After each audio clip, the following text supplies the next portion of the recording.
સલામ. અને પ્રભુ આ દિવસોમાં આપણી સાથે રહ્યા અને રાત્રિની સંગતોમાં પ્રભુએ ચોક્કસ રીતે આપણા હૃદયોની સાથે વાત અને વ્યવહાર કર્યો છે, આપણા હૃદયોને સ્પર્શ કર્યો છે, સાજાપણું આપ્યું છે, નવું સામર્થ્ય આપ્યું છે, નવું પરાક્રમ આપ્યું છે. અને આજે સાંજે ફરીને એક વખત પ્રભુ એવું જ કરવા જઈ રહ્યો છે. પ્રભુના વચનમાંથી ખૂબ જ મહત્વના વિષયને આજે સાંજે આપણે જોવાના છીએ અને એ વિષય છે માફીનો વિષય. કારણ કે છેવટે વધસ્તંભની જે સંસ્કૃતિ છે, વધસ્તંભનો જે સંદેશો છે અને વધસ્તંભનું જે શિક્ષણ છે એ તો કેવળ અને કેવળ માફી છે. તો આવો આજે સાંજે આપણે માફી સંબંધિત પ્રભુના વચન ઉપર મનન કરીએ. તો પહેલા પ્રભુની કૃપા માંગીએ અને પ્રાર્થના કરીએ. પ્રભુ આ પળને માટે ફરીને એક વખત અમે તમારા નામને ધન્યવાદ આપીએ છીએ. તમારી પવિત્ર હાજરી અમારી મધ્યે છે તેને માટે પ્રભુ અમે તમારો આભાર જ માનીએ છીએ. પ્રભુ આ અઠવાડિયામાં તમે ચોક્કસ રીતે અમારી મુલાકાત લીધી છે, અમારી સાથે વાત કરી છે. આજે સાંજે ફરીને એક વખત પ્રભુ તમે અમને સ્પર્શ કરવાને જઈ રહ્યા છો. પ્રભુ અમે તમારો આભાર જ માનીએ છીએ.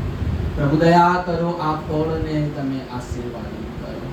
ઈસુના લોહીનો છંટકાવ અમારા હૃદયો ઉપર કરો અને પ્રભુ જે રીતે પરાક્રમ સહિત તમે સિનાઈ પર ઉતરી આવ્યા, તમે આજ સાંજે અમારી મધ્યે ઉતરી આવો અને પ્રભુ આજે સાંજે તમે અમને આશીર્વાદ આપો. એવી કૃપા માંગતા પ્રાર્થના પ્રભુ ઈસુ ખ્રિસ્તના નામમાં સાંભળોને માન્ય કરો ભાવ. આમીન. ઈસુની પાસે જ્યારે આપણે આવીએ છીએ ને ઈસુના જીવનને જ્યારે આપણે જોઈએ છે ત્યારે ચાર સુવાર્તાઓમાં બે બાબત સ્પષ્ટ આપણે જોઈએ છીએ: ઈસુનું શિક્ષણ અને ઈસુનું બલિદાન. અને ઈસુના શિક્ષણની ઘણી બધી વાતો, ઘણા બધા વિષયો, ઘણા બધા ટોપિક્સ કવર થયેલા આપણે ચાર સુવાર્તાઓમાં જોઈએ છે. અને એવો જ એક મહત્વનો જે ટોપિક કહેવાય એ સંબંધી ઈસુ ઘણું બધું શિક્ષણ આપે છે. માફી ઉપર ઈસુ ઘણી બધી વાત કહે છે. હવે જે સમયે ઈસુ માફી સંબંધિત શિક્ષણ આપતા હતા એ સમયની સંસ્કૃતિ, એ સમયની સમજણ કેવી હતી? તો એ સમયની જે એન્શિયન્ટ સોસાયટી હતી એમની એક સાદી સમજણ હતી. આઈ ફોર આઈ, આંખના બદલે આંખ. સાદી ભાષામાં બદલો લેવાની સમજણ. કોઈએ મને નુકસાન કર્યું છે, એને નુકસાન પહોંચાડવાની વાત, એ શિક્ષાની વાત, એ પનિશમેન્ટની વાત, એ જજમેન્ટની વાત.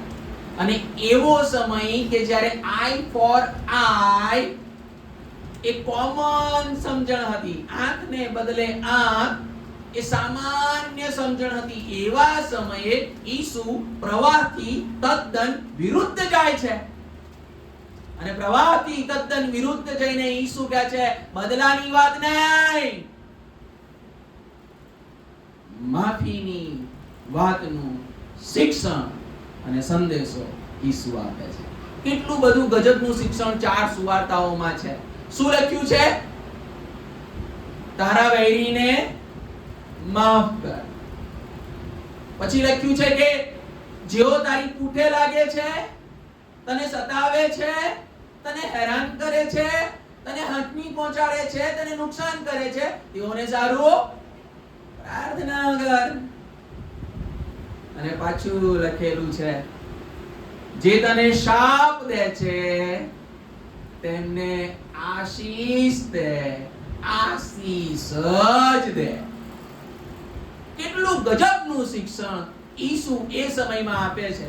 હવે એ સમયના લોકોની તો પેલી મેન્ટાલિટી હતી, બદલાની વાત હતી. આઈ ફોર આઈ ની સમજણ સાથે ચાલતા હતા. અને ઈસુ કહે છે આઈ ફોર આઈ ની સમજણ નહીં, બદલાની સમજણ નહીં, બદલાની વાત નહીં, પણ માફીનો સંદેશો અને માફીનું શિક્ષણ પ્રભુ ઈસુ ખ્રિસ્ત આપે છે. અને ઈસુ ખાલી માફીનું શિક્ષણ આપે છે એટલું નહીં. હવે ધ્યાનથી સાંભળીએ. ઉપદેશ તો ઈસુએ બહુ કર્યા.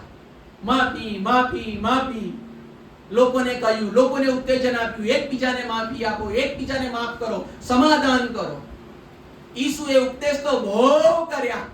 પણ હવે એક મહત્વની પળ આવી કે જ્યારે એ ઉપદેશને પ્રેક્ટિસમાં મૂકવાનો સમય હતો. પ્રભુ ઈસુ ખ્રિસ્ત પોતે વધસ્તંભ ઉપર છે. નિર્દોષ ઈસુ, ઇનોસન્ટ ઈસુ.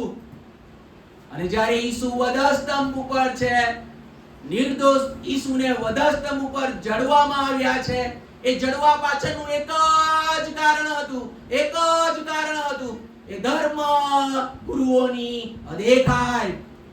અને એ અદેખાઈના કારણે ઈસુને એ લોકો વધસ્તંભે જડે છે. ઈસુ નિર્દોષ છે એ આખું ચિત્ર આપણે વાંચ્યું. જે શાસ્ત્ર વાંચન આપણે કર્યું એ નિર્દોષ, નિષ્કલંક અને નિર્મળ ઈસુની સાથે એ લોકોએ જે ક્રૂર વ્યવહાર કર્યો, જે ઘાતકી વ્યવહાર કર્યો, એનું વર્ણન ત્યાં કરવામાં આવ્યું છે. ત્યાં લખ્યું છે કે ઈસુના ઠઠ્ઠા કરે છે, ઈસુની મસ્કરી કરે છે, ઈસુની મજાક કરે છે. એટલે કે સાયકોલોજીકલ હાનિ પહોંચાડવામાં આવે છે. ફિઝિકલ હાનિ તો છે જ. અને આ રીતે સાયકોલોજીકલ અને ફિઝિકલ એટલે કે માનસિક અને શારીરિક યાતનાઓ જ્યારે એ લોકો ઈસુને આપે છે, ત્યારે ઈસુના રિએક્શનની વાત આવે કે હવે ઈસુ કેવું રિએક્શન આપે છે. સમજો છો? હવે ઈસુ કેવું રિએક્શન આપે છે. અને ઈસુનું રિએક્શન આવે છે. અને એ રિએક્શન તો બધાને હલાવી નાખે એવું રિએક્શન હતું.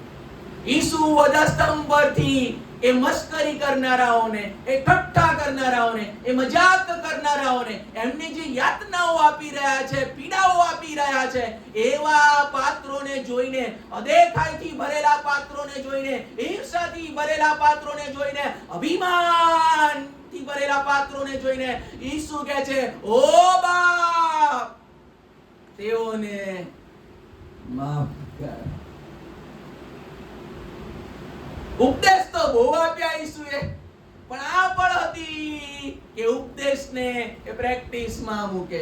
એટલે કે ઉપદેશ તો આપે છે, પણ હવે ઈસુ માફીનું ઉદાહરણ પણ આપે છે.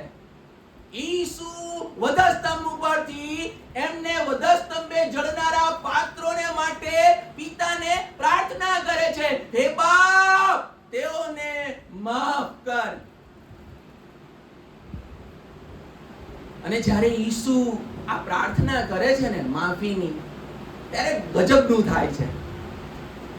તમે નોંધો, એક શબ્દને ધ્યાનથી વાંચો. ત્યાં બે ચોર છે, બરાબર? અને બંને ચોર ઈસુની પાસે છે, વધસ્તંભની આજુબાજુ છે. અને એક ચોર ઈસુને નિહાળી રહ્યો છે, એની યાતનામાં, એની પીડામાં એ ઈસુને જોઈ રહ્યો છે, ઈસુના રિએક્શનને જોઈ રહ્યો છે. એ જુએ છે કે ઈસુ તો નિર્દોષ છે, ઈસુ તો નિષ્કલંક છે, ઈસુ તો નિર્મળ છે, પણ આ લોકોએ અદેખાઈના કારણે એને વધસ્તંભે જડ્યો છે. અને એવા સમયમાં સ્વાભાવિક રીતે એ પાત્ર શાની અપેક્ષા રાખતો હોય કે ઈસુના મુખમાંથી હમણાં ન્યાય સંબંધિત વચનો નીકળશે. ઈસુ કંઈક એવું કહેશે કે હે બાપ, આ લોકોનો ન્યાય કર. આપણે કરીએ છીએ ને, આપણી સાથે કંઈ ખોટું થાય તો માનવી આપણો સ્વભાવ છે, આપણું નેચર છે. આપણે શું થાય? પ્રભુ એમને છોડશે, હા ને? પ્રભુ એમનો ન્યાય કરશે, પ્રભુ એમને છોડશે નહીં, પ્રભુ આપણો જજ છે, પ્રભુ આપણો અદલ ન્યાયાધીશ છે. આપણે ઘણું બધું કહીએ છીએ. ઈસુ એવું કહી શક્યા હોત, પણ ઈસુ ન્યાયની વાત નથી કરતા, ઈસુ જજમેન્ટની વાત નથી કરતા, ઈસુ પનિશમેન્ટની વાત નથી કરતા, પણ ઈસુ તો માફીનું રિએક્શન આપે છે. અને પેલો ચોર જ્યારે આ જુએ છે કે અરે આ તો કેવી રીતે હોઈ શકે, કેવી રીતે કોઈ વ્યક્તિ આવા પાત્રોને માફી આપી શકે, અને એ ચોરને એ શબ્દો અડી જાય છે, સ્પર્શી જાય છે. અને જ્યારે એ શબ્દો એને અડકી જાય છે, સ્પર્શી જાય છે, ત્યારે એ ચોરને ખ્યાલ આવે છે આ કોઈ સાધારણ માણસ હોઈ શકે નહીં. કેવી રીતે કોઈ વ્યક્તિ એના વૈરીઓને કે જે લોકો તદ્દન ખોટું કરી રહ્યા છે, દુષ્ટતા કરી રહ્યા છે, ભ્રષ્ટતા કરી રહ્યા છે, એને કારની યાતના આપી રહ્યા છે, કેવી રીતે કોઈ વ્યક્તિ તેમને માફી આપી શકે? સામાન્ય માણસ આ ના કરી શકે. એ ઓબ્ઝર્વ કરે છે, એ એનાલિસિસ કરે છે, એ અવલોકન કરે છે, ને પછી કન્ક્લુઝન પર આવીને કહે છે આ સામાન્ય વ્યક્તિનું કામ નથી, સામાન્ય વ્યક્તિ આ ના કરી શકે, આ તો માનવીથી પર છે, આ માનવ નથી, માનવથી વિશેષ છે. અને વિશ્વાસ કરે છે આ ઈશ્વર પુત્ર છે, આ દેવનો દીકરો છે, આ મસીહ છે. હવે ધ્યાનથી સાંભળજો, એ વધસ્તંભ ઉપર હતો એનો અર્થ કે ચોર નિર્દોષ ન હતો, કંઈક ક્રાઇમ હતો, એનો કંઈક ખોટું એને કર્યું હતું, ગુનો એને કર્યું હતું, કોઈને હાનિ પહોંચાડી હતી, કોઈને નુકસાન કર્યું હતું, અને માટે એને એ શિક્ષા કરવામાં આવી હતી. હવે એ જુએ છે કે ઈસુ એના સતાવનારાઓને માફી આપે છે, અને ત્યારે એને આશા જાગે છે, ત્યારે એને વિશ્વાસ આવે છે કે ઈસુ જો આ પાત્રોને માફી આપી શકતો હોય તો મને પણ મારા પાપોની માફી આપી શકે છે. એ વધસ્તંભ ઉપર જ એ અવલોકન કરી રહ્યો છે, અને અવલોકન કરીને પછી તમે જુઓ કે વધસ્તંભ ઉપર મરતો ચોર પ્રાર્થના કરે છે. બહુ સારી સરળ પ્રાર્થના છે, ઓ ઈસુ તારા રાજ્યમાં મને સંભાળજે. અને ઈસુ એ જ પડે એની પ્રાર્થનાનો પ્રત્યુત્તર પણ આપી દે છે. જોયું તમે, એ જ પડે આજ તમારી સાથે પારાદેશમાં હોઈશ. હું જે કહેવા માંગુ છું તે માફીમાં રહેલું સામર્થ્ય તમે જુઓ છો, માફીમાં રહેલું પરાક્રમ તમે જુઓ છો. ઈસુ જ્યારે માફીની વાત કરે છે, ઈસુ જ્યારે એના સતાવનારાઓને માફી આપે છે, એ બાબત એટલી પાવરફુલ હતી, એમાં એટલું પરાક્રમ હતું કે પેલા ચોરને સ્પર્શી જાય છે, અને ચોરના હૃદયનું વધસ્તંભ ઉપર પરિવર્તન થાય છે. ચોર પસ્તાવો કરે છે અને પાપોની માફી પણ પ્રાપ્ત કરે છે. સાદી ભાષામાં હું ને તમે જ્યારે કોઈને માફી આપીએ છીએ ને, એ બહુ પાવરફુલ હોય છે. એ જે તે વ્યક્તિના જીવનને બદલી શકે છે. ખાલી જે તે વ્યક્તિને નહીં, પણ ઘણા બધા લોકો જુએ છે આપણને, ઘણા બધા લોકો આપણું અવલોકન કરે છે, અને પછી કોઈક વ્યક્તિ આપણું ખોટું કરે એટલે આખા ગામને ખબર હોય કે હવે આનું રિએક્શન આવશે. જેવાની સાથે છે ને આપણે આવી ઘણી બધી કહેવતોનો ઉપયોગ કરીએ છીએ, અને આપણને લાગે કે આમાં કશું ખોટું નથી, હું સારાની સાથે સારો છું, પાછા કે કરવાથી. પણ તમે ઈસુનો સંદેશો જુઓ, ઈસુનો ઉપદેશ જુઓ, ઈસુનું ઉદાહરણ જુઓ. ઈસુ માફી આપે છે. આખું ગામ આપણા તરફ જોતું હોય કે હવે આનો વારો છે મારવાનો, હા ને? અને એવા સમયે આપણે મારવાની વાત ના કરીએ, આપણે શક્તિશાળી હોઈએ. ધ્યાનથી સાંભળજો, નબળો માણસ એમ કહે ને કે મેં એને માફ કરી દીધો તો હસવું આવે. સમજો છો? નબળા ને બળિયાની વચ્ચે થાય યુદ્ધ, અને પછી નબળાને બહુ માર પડે, અને પછી ગામના લોકો એની મુલાકાતે જાય ને પછી નબળો શું કહે, કાંઈ નહીં, મેં એને માફ કરી દીધો, તો બધાને હસવું આવે, ખરું ને? પણ નબળાથી જાણતા અજાણતા કોઈ બળિયાને નુકસાન થઈ જાય, અને પછી આખા ગામને ખબર હોય કે હવે આ ગયો, ખરું ને? હવે આ ગયો. અને પછી એવા સમયે બળ્યો એમ કે એને માફ કરી દીધો. એ કેટલું પાવરફુલ હોય તમને ખબર છે? કેટલું પાવરફુલ હોય. અને ઈસુ એ પોઝિશનમાં હતા. કહે છે ને કે જો હું મારા પિતાને કહું તો આકાશમાંથી 12 દૂતોની ફોજ એ મોકલી દે. એટલી પાવરફુલ પોઝિશનમાં હતા. ઈશ્વર પુત્ર છે, ઈશ્વર છે, ઘડીમાં એ લોકોને શિક્ષા કરી શકે છે, પણ ઈસુ શિક્ષા નથી કરતા, ઈસુ ન્યાય નથી કરતા, પણ ઈસુ માફી આપે છે. અને માટે એ માફીનું એક્ટ એટલું બધું પાવરફુલ હતું કે પેલા ચોરના હૃદયનું પરિવર્તન થાય છે. હવે એ જ પ્રમાણે જો તમે જુઓ તો સાઉલના કેસમાં પણ કંઈક આવું જ થાય છે. ખ્યાલ છે ને તમને? સાઉલ કે જે પાછળથી પાઉલ થયો. જાણો છો સાઉલ પહેલા શું કરતો હતો? સતાવણી કરતો હતો. યહૂદીઓમાંથી જે ખ્રિસ્તીઓ થાય એમને સતાવતો હતો. અને સતાવણીની એની જે મૂવમેન્ટ હતી એ બહુ પાવરફુલ હતી. એ પોતે પણ કહે છે, પાછળથી તમે વાંચજો, એ બહુ પાવરફુલ હતી. ખ્રિસ્તીઓ તો એનું નામ સાંભળીને થરથરતા હતા. વાંચજો તમે, ગજબનું છે. પાઉલનું નામ અને બધા ગભરાઈ જાય કે હમણાં આવી બન્યું. એટલો જનૂની હતો. સતાવણીની એની મૂવમેન્ટ ખૂબ જ પાવરફુલ હતી.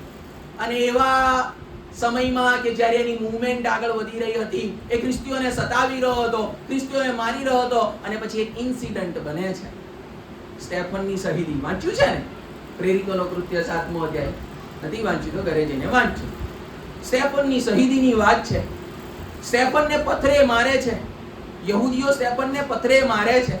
અને એ પથ્થરે યહૂદીઓ જ્યારે સ્ટેફનને મારે છે ત્યારે પાઉલની ત્યાં હાજરી છે. લખ્યું છે કે પાઉલ કપડા સાચવતો હતો. જે લોકો પથરા મારવા ગયા ને એમના કપડા સાચવતો હતો. એટલે એ ટોળીમાં હતો. પાઉલ ત્યાં શાહિદ તરીકે ઊભો છે, સાક્ષી તરીકે ઊભો છે, એ કામને સપોર્ટ કરી રહ્યો છે. અને જ્યારે યહૂદીઓ સ્ટેફનને પથરા મારે છે અને જ્યારે સ્ટેફન પ્રાણ છોડી રહ્યો છે ત્યારે પ્રાણ છોડતા પહેલા સ્ટેફન કંઈક કહે છે, આ દોષ તેમના શિર ઉપર ના મૂક. પાઉલે આ શબ્દો સાંભળ્યા. બાઇબલમાં નથી લખ્યું, પણ ધ્યાનથી સાંભળજો. પરિવર્તનની શરૂઆત એ જ પરથી થઈ ગઈ. દમસ્કના રસ્તા ઉપર તો ક્લાઇમેક્સ છે, સમજો છો ને? ક્લાઇમેક્સ છે. પણ શરૂઆત ક્યાં થઈ? સ્ટેફનની શહીદી વખતે. સ્ટેફનની શહીદી વખતે પાઉલને કઈ અપેક્ષા હતી માણસ તરીકે? કે હમણાં ખોટા ખોટા શબ્દો બોલશે, હમણાં ન્યાયની વાતો કરશે, કે પછી હમણાં શું કરશે? હું ઈસુનો સેવક નથી, પોતાનો જીવ બચાવવાને માટે. પાઉલ આવી બધી અપેક્ષાઓ રાખતો હતો, આવા રિએક્શન અને રિસ્પોન્સની એ આશા રાખતો હતો, પણ એનાથી કમ્પ્લીટ ઓપોઝિટ થાય છે. અને સ્ટેફન કહે છે કે આ દોષ તેઓના સિર પર ના મૂક. સ્ટેફન માફી આપે છે. અને સ્ટેફન જે માફી આપે છે ને, પાઉલના કાને જે પડે છે, અને કદાચ ત્યારથી જ પાઉલની ઊંઘ ઉડી જાય છે કે આવું કઈ રીતે બને? કોઈ માણસ કેવી રીતે એના ખૂનીઓને આ રીતે માફી આપી શકે? ત્યાંથી પાઉલના હૃદયના પલટાની શરૂઆત થાય છે. મેં કહ્યું એ પ્રમાણે દમસ્કના રસ્તા ઉપર જ્યારે ઈસુને દર્શન આપે છે, એ તો ક્લાઇમેક્સ છે. પણ શરૂઆત ક્યાંથી થાય છે? સ્ટેફનની શહીદીના એપિસોડથી એના હૃદય પરિવર્તનની શરૂઆત થાય છે. એટલે તમે જુઓ કે સ્ટેફન નું એ માફીનું એક્ટ શું કરે છે? એક સંતને જન્મ આપે છે. સમજો છો? આપણી માફી સીધી સાદી સરળ ભાષામાં આપણે કહીએ કે ઓકે, આઈ ફોરગીવ યુ, હું તને માફ કરું છું. અને આપણી એ સીધી સાદી સરળ માફી આપવાની રીત પાઉલને જન્મ આપી શકે છે. અને પછી હવે આગળ આ પાઉલની વાત કરીએ. પાઉલ પણ પછી માફીનો બહુ બધો સંદેશો આપે છે, માફીનું બહુ બધું શિક્ષણ આપે છે. કારણ કે એણે ઈસુના શિક્ષણનો અભ્યાસ કર્યો. એણે પોતે પોતાના અંગત જીવનમાં અભ્યાસ કર્યો કે માફી કેટલી પાવરફુલ છે, માફી કેટલી મહત્વની છે. સ્ટેફનના માફીના શબ્દોએ એના હૃદયને ઝંઝોળી નાખ્યું. એ એનો પર્સનલ એક્સપિરિયન્સ હતો, એનો અંગત અનુભવ હતો. અને એ અંગત અનુભવના કારણે પાઉલને ખબર હતી કે માફીમાં બહુ પાવર છે, માફીમાં બહુ પાવર છે. અને હવે પાઉલ એક પત્ર લખે છે. ઉદાહરણ તરીકે આપણે એ પત્રનો થોડોક અભ્યાસ કરવાના છીએ. ઓકે, જુઓ તમારા બાઇબલમાં ફિલેમોનને પત્ર, નવા કરારમાં પાના નંબર 214 ઉપર એક જ અધ્યાય છે, ફિલેમોનને પત્ર. બાઇબલ ખોલજો, તમારી પાસે બાઇબલ છે તો ખોલજો પ્લીઝ. આજે આપણે ખોલી રહ્યા છે કારણ કે થોડુંક ડીપ સ્ટડી છે. નથી તો તમારા બાજુવાળામાં પણ તમે જોઈ શકો. હવે તે ફિલેમોનને પત્ર એક જ અધ્યાય છે, જોયું તમે? હવે તમને કોન્ટેક્સ્ટ કહી દઉં કે એકચ્યુઅલમાં છે શું સ્ટોરી. તો અહીં પાઉલ ફિલેમોન નામના એક વ્યક્તિને પત્ર લખે છે અને પત્રનો વિષય છે માફી. અને સિમસ નામનો એક વ્યક્તિ છે, અને એ જે ઓનેસિમસ નામનો વ્યક્તિ છે ને, ધ્યાનથી સાંભળજો, હું સારાંશ કહી રહ્યો છું. ઓનેસિમસ નામનો વ્યક્તિ એ ફિલેમોનનો દાસ હતો, ચાકર હતો, સ્લેવ હતો. પણ ઓનેસિમસ કંઈક ક્રાઇમ કરે છે. ખબર નથી કે ક્રાઇમ શું કર્યો એણે, પણ કદાચ અભ્યાસકો એવું કહે છે કે એણે પૈસાની ચોરી કરી હોઈ શકે અને પૈસા ચોરીને પછી ભાગી ગયો હોઈ શકે. એટલે કોઈક એવો ક્રાઇમ એણે કર્યો હોય છે, કોઈક એવી ભૂલ એણે કરી હોય છે. પણ કોઈક રીતે પછી આ ઓનેસિમસ ફિલેમોનની પાસેથી તો ભાગી જાય છે, પણ કંઈક રીતે પાઉલના સંપર્કમાં આવે છે. પાઉલનો સંદેશો સાંભળે છે, પાઉલનું શિક્ષણ સાંભળે છે, એનું જીવન બદલાઈ જાય છે. અને ઓનેસિમસ ખ્રિસ્તી વિશ્વાસનો સ્વીકાર કરે છે અને પછી તો એનું જીવન બદલાઈ ગયું છે. પણ હવે પાઉલ ઓનેસિમસ અને ફિલેમોનનું સમાધાન કરાવવા માંગે છે. સમજો છો? કારણ કે ઓનેસિમસને પછી પેલી ગિલ્ટ હશે જ કે મેં ખોટું કર્યું છે, મેં મારા માલિકનો વિશ્વાસઘાત કર્યો છે, એ ગિલ્ટ હશે. અને માટે હવે પાઉલ શું કરવા માંગે છે? માલિક અને ચાકરનું સમાધાન કરાવવા માંગે છે, ફિલેમોન અને ઓનેસિમસનું સમાધાન કરાવવા માંગે છે. અને માટે હવે આ પત્ર લખી રહ્યો છે. ઓનેસિમસને ફિલેમોનની પાસે મોકલે છે આ પત્રની સાથે. અને આ પત્રમાં પાઉલના જીવનની જ્યારે વાત કરીએ છીએ, ફિલેમોનના પત્રની જ્યારે વાત કરીએ છીએ, ત્યારે જો તમારી પાસે બાઇબલ છે તો 23મી કલમ જુઓ. પહેલો અધ્યાય ને 23મી કલમ. ત્યાં કેટલાક નામ આપેલા છે, જોયું તમે? પત્ર પૂરો થતા અને પાઉલ શું કહે છે? ખ્રિસ્ત ઈસુમાં મારો સાથી બંદીવાન એપાફ્રાસ, મારા સાથી કામ કરનાર માર્ક, અરિસ્તાર્ખસ, દેમાસ તથા લુક એ સર્વ તને ક્ષેમ કુશળ કહે છે. અહીં કેટલાક નામ આપેલા છે. પાઉલ જ્યારે આ પત્ર લખી રહ્યો છે ને, ત્યારે એની સાથે કેટલાક માણસો છે. કયા માણસો છે? તો એપાફ્રાસ એની સાથે છે, અરિસ્તાર્ખસ એની સાથે છે, દેમાસ એની સાથે છે, લુક એની સાથે છે, માર્ક એની સાથે છે. હવે તમારે પાઉલ અને માર્કની સ્ટોરી જાણવી પડે કે બેઝિકલી શું હતું. એટલે માર્કનો અહીંયા જે ઉલ્લેખ છે ને, એ બહુ પાવરફુલ છે. પાઉલ અને માર્કની વચ્ચે કંઈક થયું હતું. તમારી પાસે બાઇબલ છે તો પ્રેરિતોનો કૃત્ય કાઢો, 13મો અધ્યાય ને 13મી કલમ.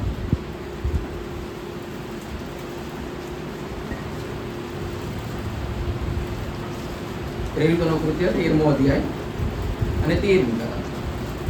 ત્યાં લખ્યું છે, પછી પાઉલ તથા તેના સાથીઓ પાફસથી વહાણમાં બેસીને પંફિલિયાના પર્ગે આવ્યા અને યોહાન તેઓને મૂકીને યરુશલેમ પાછો ચાલ્યો ગયો. તમે કહેશો કે અહીં તો યોહાનની વાત છે, પણ બેઝિકલી તમે અભ્યાસ કરશો તો ખ્યાલ આવશે કે માર્કનું બીજું નામ યોહાન હતું. ઓકે, એટલે માર્ક અને યોહાન, આ યોહાન અલગ છે. યોહાનની લખેલી સુવાર્તાવાળો યોહાન અલગ છે, એ 12 શિષ્યોમાંનો એક છે. યોહાન બાપ્તિસ્મી અલગ છે. ઓકે, એટલે બધા યોહાનને ભેગા ના કરી દેતા. આ માર્કની વાત છે કે જેણે માર્કની લખેલી સુવાર્તા લખી છે. ઓકે, અને એનું બીજું નામ શું છે?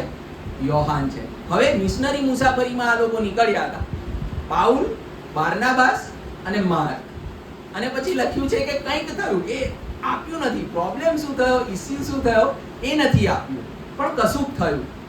અને કશુંક થવાના કારણે પછી શું થાય છે? માર્ક રિટર્ન થઈ જાય છે, એમને છોડીને પાછો આવતો રહે છે. એટલે કંઈક થયું હતું, કંઈક આપણે સાદી ભાષામાં કહીએ ને, બબાલ થઈ ગઈ. કઈ રીતના, શા માટે હું આવું કહું છું? હવે જુઓ 15મો અધ્યાય, પ્રેરિતોનો કૃત્ય 15મો અધ્યાય 36 થી આગળ હું વાંચું છું, બરાબર? 36 થી આગળ કેટલાય દિવસ પછી પાઉલે બારનાબાસને કહ્યું કે ચાલો હવે આપણે પાછા ફરીએ અને જે શહેરોમાં આપણે પ્રભુની વાત પ્રગટ કરી હતી તેમાંના આપણા ભાઈઓની મુલાકાત લઈને જોઈએ કે તેઓ કેમ છે. યોહાન જે માર્ગ કહેવાય છે, આવ્યું? યોહાન જે માર્ગ કહેવાય છે તેને પણ સાથે લેવાની બારનાબાસની ઈચ્છા હતી. કોની ઈચ્છા છે? બારનાબાસની.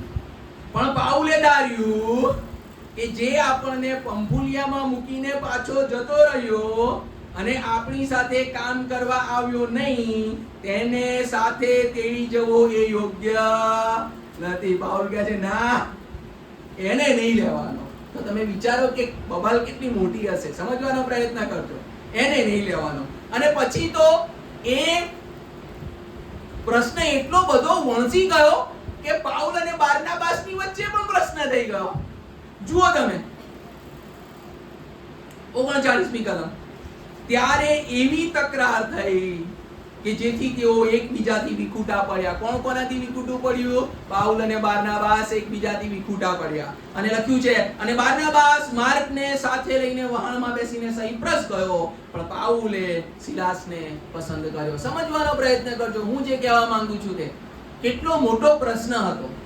પ્રશ્ન નથી આપ્યો કે બેઝિકલી શું થયું હતું, પણ મુસાફરીમાં કંઈક થયું. સમજો છો? કંઈક થયું. અને એ પ્રશ્ન એટલો બધો વણસી ગયો કે માર્ક એમને મૂકીને જતો રહે છે.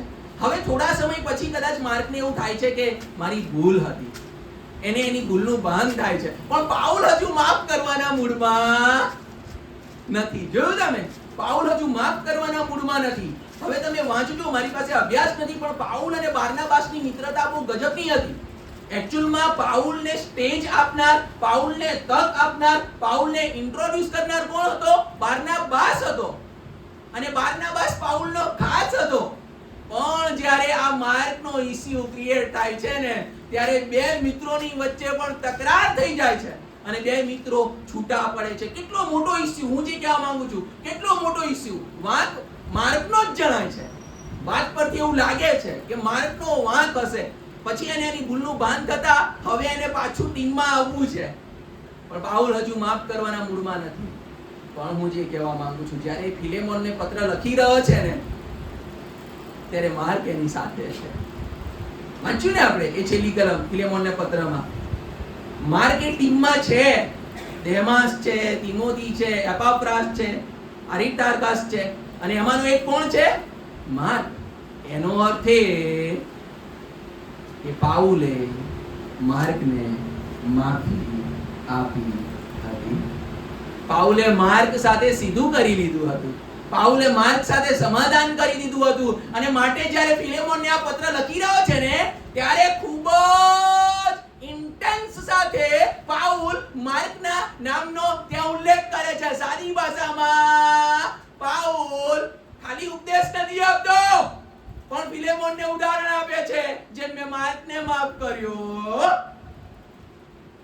તેમ તું ઓનેસિમસને માફી આપ. ઉપદેશ અને ઉદાહરણ ગજબની વાત. શા માટે આપણા જીવનો એટલા અસરકારક નથી? ઉપદેશ તો આપણે આપીએ છીએ, ખરું ને?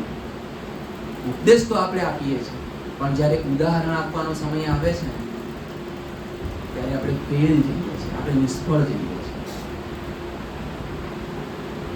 બીજાના ઘરમાં પ્રશ્ન થાય તો આપણે અરે માફ કરી દો, અરે માફી આપી દો, અરે સીધું કરી લો, અરે સમાધાન કરી લો. બે ભાઈની વચ્ચે આવા પ્રશ્નો સારા ના લાગે. બે વ્યક્તિ સાંભળે તેમ થાય કે ઓહો આ તો સંત છે. પણ જ્યારે એના ઘરમાં પ્રશ્ન થાય તો એને કોઈની સાથે પ્રશ્ન થાય તો ખ્યાલ છે, પછી એની વાણી બદલાઈ જાય. સાંભળ્યા છે એવા પાત્રોને. એટલે ઉપદેશ આપવો સહેલો છે, ઉદાહરણ આપવું અઘરું છે. ઈસુએ ઉપદેશ આપ્યો, વધસ્તંભ ઉપર ઉદાહરણ પણ આપ્યું. પાઉલે પણ ઉપદેશ આપ્યો અને સાથે ઉદાહરણ પણ આપ્યું. માટે એ જીવનો પ્રભાવશાળી હતા. માટે એ જીવનો પ્રભાવશાળી હતા. માફીનો સંદેશો આપણે આપવાનો છે, કારણ કે એ જ વધસ્તંભની સંસ્કૃતિ છે, એ જ વધસ્તંભનું શિક્ષણ છે, એ જ વધસ્તંભનો સંદેશો છે. છેવટે દિવસના અંતે ખ્રિસ્તીઓ તરીકે, વિશ્વાસીઓ તરીકે તમારી ને મારી પાસે એક જ મેસેજ છે મિત્રો, એક જ મેસેજ છે. કયો મેસેજ? માફી. માફી આપવાની વાત. માફી આપવાની વાત. એટલે ઉપદેશ તો આપવાનો છે, પણ જ્યારે ક્રિટિકલ પરિસ્થિતિ ઊભી થાય, કોઈક આપણને નુકસાન કરીને જતો રહે, કોઈક આપણને લૂંટીને જતો રહે, કોઈક આપણને હાનિ કરીને જતો રહે, ત્યારે યાદ રાખીએ ઈસુના શબ્દો, ત્યારે યાદ રાખીએ પાઉલનું ઉદાહરણ, અને સાદી ભાષામાં આપણે જેઓ આપણને હાનિ કરે છે તેઓને પણ માફી આપીએ. ઉપદેશ તો આપીએ, પણ સાથે સમય આવીએ ત્યારે ઉદાહરણ પણ આપીએ. અને જ્યારે ઉપદેશ અને ઉદાહરણનો સમન્વય થશે, એ જીવન અસર ઊભું કરશે. માફી આપવી એટલી સહેલી નથી, ખરું ને? અને માફી માંગવી પણ એટલી સહેલી નથી. વ્યક્તિને ખ્યાલ હોય કે મારાથી ખોટું થઈ ગયું છે, પણ માફી માંગવી એ પણ ગજબની વાત છે. અંદર અંદર થાય કે મારાથી ભૂલ થઈ ગઈ, પણ એ વ્યક્તિની આગળ જઈને કહેવું કે સોરી, મારી ભૂલ થઈ ગઈ. બહુ ઓછા લોકો એ સ્ટેજ સુધી પહોંચી શકતા હોય છે. માફી માંગવી અને માફી આપવી સાહસના કામો છે. બધા વ્યક્તિ કદાચ કરી શકતા નથી. એક સુંદર વાર્તા સાથે પૂરું કરીએ. એક સંત હતા અને નદી ઓળંગતા હતા. પહેલાના સમયમાં ખ્યાલ છે ને, પુલ કે બ્રિજ કે એ પ્રમાણે નહોતા ને ચાલીને નદી ઓળંગવાની વાત આવે પાણીમાં. તો સંત ચાલીને પાણીમાં નદી ઓળંગી રહ્યા છે, અને પછી એવામાં પાણીમાં એક મીંછી તણાતો આવે છે, અને સંતને તો દયા આવે છે, કરુણા આવે છે. એટલે સંત એમની પાસે કશું હોતું નથી, અને સમયમાં તમને ખ્યાલ હોય તો ઘણા સંતોને એ પ્રમાણે વસ્ત્ર પણ ના હોય, એ ઉગાડું બોડી હોય એ પ્રમાણે. તો એ વીંછીને પોતાના હાથ પર લઈ લે છે. દયા આવે છે કે બિચારો મરી જશે, એટલે એને હાથ પર લઈ લે છે. પછી વીંછીને હાથ પર લીધો ને એટલે વીંછીએ કીધું થેન્ક યુ સો મચ. આવું થયું હશે, આવું થયું હશે. સાષ્ટાંગ દંડવત પ્રણામ કર્યા હશે વીંછીએ. ઓ બાપરે, તમારો ઉપકાર કદી નહીં ભૂલે. શું કર્યું હશે વીંછીએ? બીજી જ પાડે ડંખ માર્યો, અને સખત પીડા થાય વીંછીના ડંખની. હવે સામી તરફ એક વ્યક્તિ ઊભો છે અને આ બધું જોઈ રહ્યો છે. ઓકે, અને પછી આખી નદી ક્રોસ થાય છે, એ સંત ઉતરીને આવે છે. વીંછી બહુ બધા ડંખ મારે છે, બહુ બધા ડંખ મારે, પણ પછી નદી ઉતરીને આવે છે ને કોરી જમીન ઉપર સંત પછી વીંછીને મૂકે છે. પછી પેલો માણસ આવે છે. માણસ આવીને કહે છે કે તમે સંત છો પણ તમે મૂરખ છો. તમે સંત છો પણ તમે મૂરખ છો.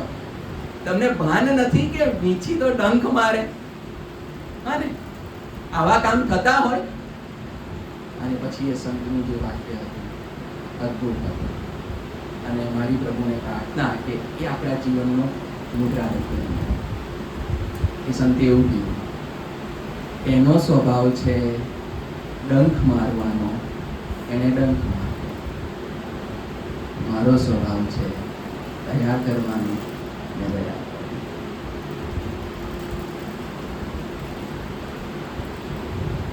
છે માણસોના સ્વભાવ ડંખ મારવાના.